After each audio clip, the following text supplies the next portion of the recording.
Spanish Greats. Blas de Lezo. Blas de Lezo was born in Pasajes, Guipúzcoa, on February 3rd, 1687.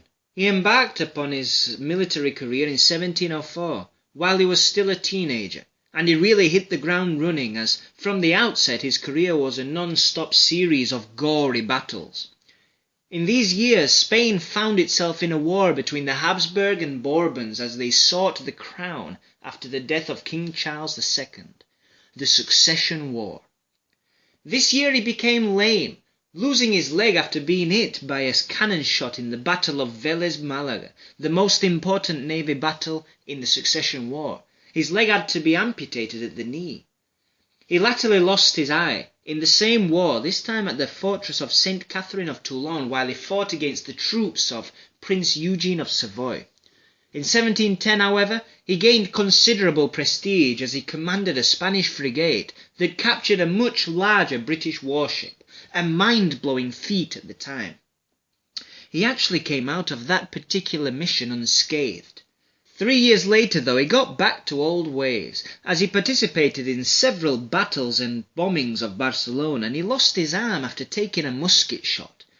This violent disarmament, if you excuse the pun, didn't stop him, and he went on to destroy the enemy fleet by lighting a bunch of his own ships on fire and letting them go into the middle of the enemy formation, torching the entire enemy navy. While he kinda stole that maneuver from the great Sir Francis Drake, who had used it to great effect to delay the Spanish Armada some 125 years earlier at the unfortunate Battle of Gravelines.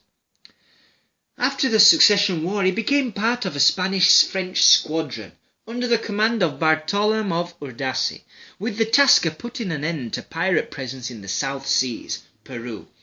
This was another impressive success for Blas, as he recovered over 3 million pesos worth of gold from Dutch and English vessels. The biggest challenge of Blas de Lezo, at this time a 39-year-old veteran, was when he had to defend Cartagena of India from the British Navy, who were eager to conquer the territory. Cartagena of Indias was the centre of America's commerce and the place where the wealth of the Spanish colonies converged, so it's easy to see why it was an alluring prospect for the British Navy.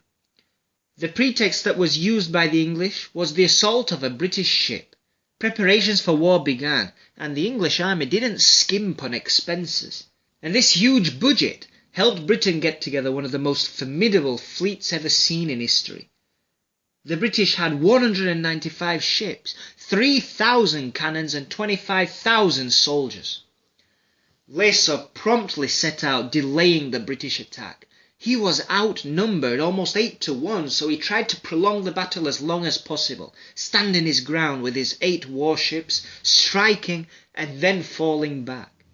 Eventually enough boats sank and thus created a barrier between the two armies, stalling the British attack.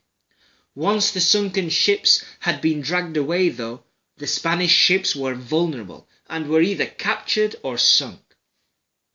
Lezo's admiral flag was taken and sent back to London as a trophy, which brings up perhaps the funniest anecdote about the whole thing. Upon receiving the flag, the British government believed the war had been won, and amid great celebrations among the population, ordered the minting of a commemorative coin with the phrase, "The Spanish Pride, humiliated by Vernon." Furthermore, and even more embarrassing for the British government, on the coin itself there was an engraving of Blas de Lezo kneeling before the triumphant English Admiral Vernon. The coin reflected the feeling of triumph among the British fleet and Vernon. The British poured into Cartagena harbour. Victory was close. They could almost smell it. Vernon unfurled the banners signalling victory. He was determined to take the symbol of the Spanish resistance, the castle of San Felipe, where the resistance counted on just 600 Spanish soldiers. After well-executed delaying tactics, everything suddenly looked somewhat bleak for the Spanish resistance, but Lezo and his men would not stand for it. The British forces were repelled and rebuffed at the San Felipe castle with cannon fire and fixed bayonet charges, wiping out many British troops. With the British troops having been chased away, another factor came into play: the rainy season. the downfalls came, and with it, malaria-filled mosquitoes. The British troops retreated to their ships, and the close-quartered living conditions aided the spread of yellow fever and dysentery. The British troops were decimated, and 15 months after Vernon's first attack, he left Cartagena of India humbled. In fact, according to legend, Vernon felt such hatred towards the halfmen that he screamed into the wind as his ship pulled away, "God damn you, Lezo!" His legacy today is mixed. Despite his heroics, he's not exactly well known in his own country. There's a statue of him in Columbus Square in the Spanish capital which was privately funded but came with the backing of then-King Juan Carlos I. This move was condemned by Catalan nationalists on account of Lezo's efforts in the siege of Barcelona during the aforementioned Succession War. Seemingly unwilling to undergo another amputation, he died only 4 months after Vernon's withdrawal from infection. Blas de Lezo, a half-man who literally put everything on the line in giving one of the worst defeats ever to the British Navy. Let's put this into perspective here. He actually defeated the British at sea, which as we all know was no walk in the park. He's remembered in Colombia with a statue and also a saying, "Thanks to him, we don't speak English." Blas de Lezo came into the news recently as the United Kingdom's Natural Environment Research Council offered to the internet a chance to name the new state-of-the-art polar research ship. One cheeky Spaniard started a campaign to name the ship RRS, Royal Research Ship, Blas de Lezo.